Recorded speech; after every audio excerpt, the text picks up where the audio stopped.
What is good, YouTube, man? I'm back. Two videos today. This is the sixth day in a row, but two videos today. I made a video earlier talking about possibilities that we could do, and you know, it's kind of coming along in a sense. So the last video, I know I talked about possibly trading for a guy like Daniel Hunter, who was unhappy with his situation, but hey, the Raiders found a way. You know, sometimes we don't always hit on the biggest person, right? With John Johnson's situation, I'm gonna touch on it real quick. We could have most definitely gave him $11 million, $12 million, maybe even $13 million, right? But with John Johnson's situation is, at the end of the day, he was a strong safety, and he did play in the box much like Jonathan Abram will this year. So maybe the team just didn't feel comfortable with bringing in a player for high value and then putting him out of position again. You know, and there's possibilities that he could have just never been on their board, right? We could have just all misconstrued everything and made that our own thing in our back of the minds, right? But that's it for John Johnson. You know, shout out to him, he got his money. But we made one move today, not too bad, and you know, more moves could be made. Yannick Ngakoue, I'm not mad at that at all. Yannick Ngakoue, let's just his production, man. I think what flies under the radar with him is that this is gonna be his fourth team in, I think somebody said, 7 months. Now, for a player of his caliber, you would think, well, there must be something wrong, right? And simply just to say it real quick, it's nothing wrong with Yannick Ngakoue. It's he got traded from the Jags. He was unhappy there, and at the Vikings, he felt that they weren't going anywhere, so he got traded again. No, there's no problem with that, right? I mean, shoot, players do that all the time. Well, maybe not all the time, but it happens, right? And with the Baltimore Ravens, the reason why they didn't keep him is that he just wasn't a scheme fit. He came out to the NFL running a 4-3 under with Gus Bradley at the time. Then was traded to the Vikings, who run that 4-3 awkward defense that Paul Gunther does. So was still in a 4-3. Then he goes to Baltimore, where they run a 3-4. So he was never a scheme fit. He was an outside linebacker, and he wasn't really used to that. He wasn't used to being a stand-up guy, I'm guessing.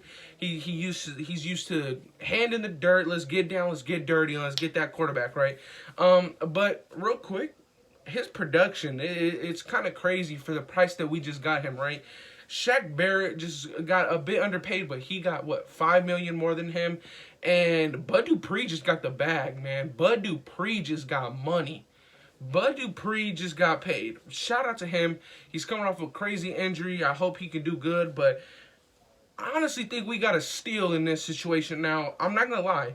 Edge was not my top priority, but each time we sign somebody, we bring somebody in, you have to look at the bigger picture. You have to look into the future. So let's talk about it. Yannick Ngakoue, his production is crazy. 47 sacks in just 5 years. Simple math there. That's almost what, 10 sacks a year, almost, right? Let me just do the math real quick. 47 divided by 5. 9.5 sacks a year. And that's what last year, him playing on 3 different teams. Or 2 different teams. Or 3. 2 or 3 different teams, he was still able to put up 8 sacks. That's crazy. That is crazy. You're talking about a guy who's averaging 9.5 sacks. Until last year, he was averaging about 10 sacks a year. That's for $13 million. I think the Raiders did very well with this. I think that there might have been other places that they could have put this money, but I am 100% not mad at this at all. And he's just under 100 pressures in just 5 years. That's good. That's what, 20 a year? I like that, man. I really do like that. He stacks up against those pressures, I believe, are from not all 5 years. He actually stacks up against with Aaron Donald and actually has more pressures than Khalil Mack since entering the league in 2016. He has more pressures than Khalil Mack since 2016. Now, you know, like I said, edge was not my crazy need, right? But I'm gonna put it to you guys like this, right? In a 5-man front, it's gonna this defense is gonna look crazy, right? It's gonna look stacked. But what I will say is that many people think that Yannick Ngakoue is gonna be Max Crosby's opposite, and I completely disagree. I believe that they're bringing in Yannick Ngakoue to be Clelin Ferrell's opposite. Okay, Clelin Ferrell, I believe, is gonna be the other edge starting next to him. No problem with that, right? We've seen Clelin Ferrell. He got all the pressures. He was doing everything on his own when he was out there, right? He was producing for everyone else, but just couldn't get that for himself. Now, you're going to have somebody who's going to be able to do the same thing that Clelin Ferrell's doing, but on the opposite side and with more production. Now, we're not stunning the growth of Max Crosby because we've seen what he'll do in 1 year already. He's Max Crosby. He simply just won't go over 11 or 12 sacks. We know what we're getting out of Max Crosby. Max Crosby is a liability in the run game. Clelin Ferrell is not. Max Crosby is a great pass rusher. Now, you mean to tell me on 1st and 2nd down, you have Yannick Ngakoue, and then you have Maurice Hurst, David Irving, and then Clelin Ferrell. I really like how that stands up because you have Clelin Ferrell, who's came to the NFL and been just almost elite in the run-stopping category, and has been continuously putting pieces together when it comes to getting after the quarterback and pass rushing. So I really like this. I really do like this. On 3rd downs, we seem to be in 3rd downs a lot all the time. So 3rd downs, you're gonna see Clelin Ferrell bump into tackle, Max Crosby come in the left end. You're going to have Yannick Ngakoue on the other edge. And then you're going to have either David Irving or Maurice Hurst in. That is nasty, bro. And at one point, you're going to be able to have all 5 of these guys in at once when we're in a 5-man set, most likely a goal line type of set. You're going to have Yannick, David Irving, Maurice Hurst, Clelin Ferrell, and Max all out there. Bro, this is nice. I really do like it. I have no complaints here whatsoever at all.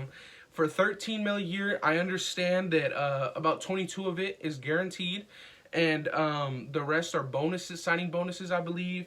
I like the deal. What kind of not scares me, but what I think probably got the deal done for Yannick Ngakoue was that they put the no franchise tag provision. There's no way that in the end of the 2nd year he's getting franchise tag. So if by the end of his 2nd year with the Raiders he doesn't get an extension by then, he's hitting the open market. Now, Yannick Ngakoue is young, man. He's only 25. He'll be 26 very soon, very soon.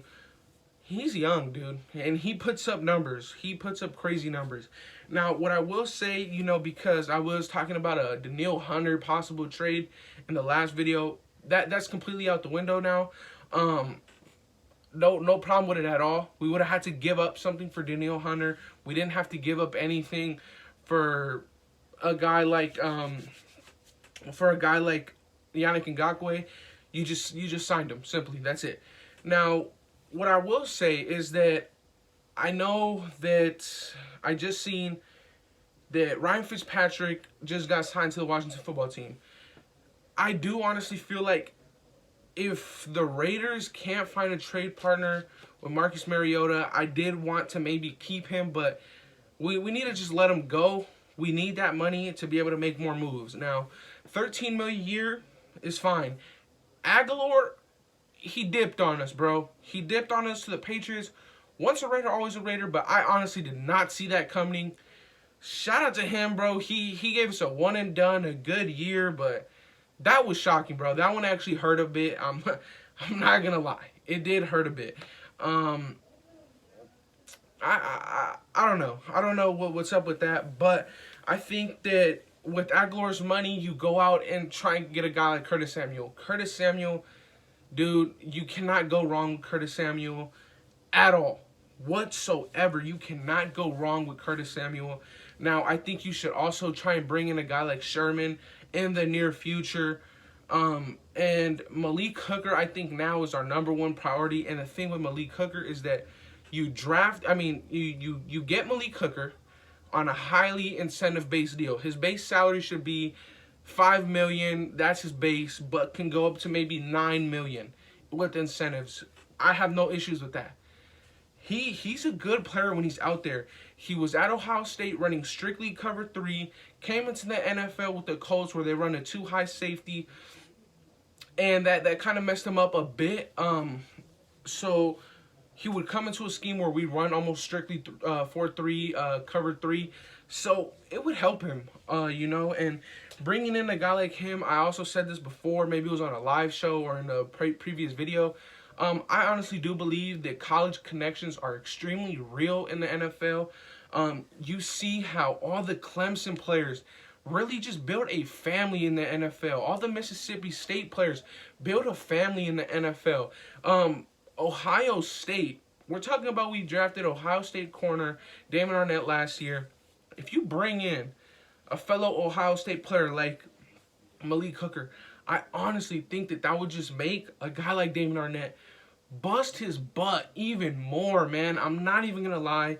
But I do think that Mariota should still be on the way out, and possibly, if they're comfortable with it, give DC an extension because, dude, players are flying off the boards now. Like, we just seen the Patriots just completely finish up a rebuild in one day, less than 24 hours. They just, flip of a switch, just went crazy. Obviously the Raiders weren't ever gonna do that. We also didn't have the money to do that. But yeah, man, get Curtis Samuel. I really do like this Yannick Ngakoue signing. Like I said, I do not think that this is to be the Batman and Robin with Max Crosby and Yannick. I think it will be more Batman and Robin with Cleveland and Yannick. You know what I'm saying? First and second downs are highly running downs. You need an elite guy out there, and Cleveland Farrell is that, bro. We cannot argue with that. He is one of the highest graded run stoppers at his position at a 4-3 end. He's nice. Not Josh Allen. Yannick Ngakoue is also, he is better than Max Crosby in the run stopping and pass rushing. I think we got us a good one, man. I really do. And as far as getting Curtis Samuel and Richard Sherman, all those guys can still happen. They can still happen, man. And the good thing is that the fact of us maybe not going out and trading for a guy like Danielle Hunter, man, is that we keep pick 17. You can let Morrow walk. You can get a guy like JOK. You can get Jeremiah Owusu-Koramoah. He, in my opinion, he is not undersized. He completely fits the new mold of the new age linebackers in the NFL. He's exactly what we would need to stop these tight ends, man, in our division. It's crazy with the tight end talent we have in the Noah Fant, Hunter Henry, and Travis Kelce, bro. This is crazy, you know what I'm saying? So I don't know, man. This is getting crazy. Free agency, man. This is what we live for. And yeah. And also shout out to Devin Booker. Not Devin Booker, Devontae Booker. I don't even know why I said Devin Booker. Devontae Booker. He got a deal done with the Giants. Also a one and done guy. Once a Raider, always a Raider, man. I'm kind of sad for those guys that they never got to really feel the true experience of a Raider fan base. You know, I feel like that would really have made them stay. But hey, we got Yannick Ngakoue. He hasn't felt a true fan base like the Raiders, man. He's going to come in, and hopefully we can get an extension done by the end of this year, right? Get him extended, bro. He's only 25. Get him extended for another 2 years. You know what I'm saying? But yeah, I think now Nelly is gone. Either Richard Sherman or Curtis Samuel next, bro. That's what I think. Also, Dalvin Tomlinson did just get signed to the, I believe it was the Vikings. The Vikings just signed him. Another guy who is good. 100% is good.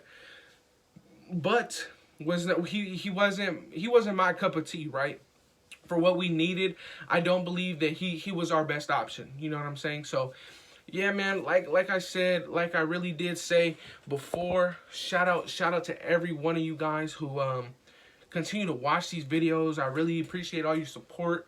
I really truly do. And that'll be it for today. That'll be it. Unless we get another signing, bro. That would be crazy. Also, please no Juju, dog. No Juju. I'm good off that. Yeah, man. Maybe. Also, hey, Kyle Long has a workout tomorrow morning. If he's at the right weight, I'd take that shot. Bring back the legacy of his father. Let's do it. Let's do it, Raider Nation. Like I said, that'll be it today. And unless we get a crazy signing, that'll be it for today. Like, comment, subscribe so you don't miss no videos. Turn those notifications on, because free agency is crazy already. But you know, we made one move and it wasn't a bad move. Let's keep making more. One of many. Let's do it.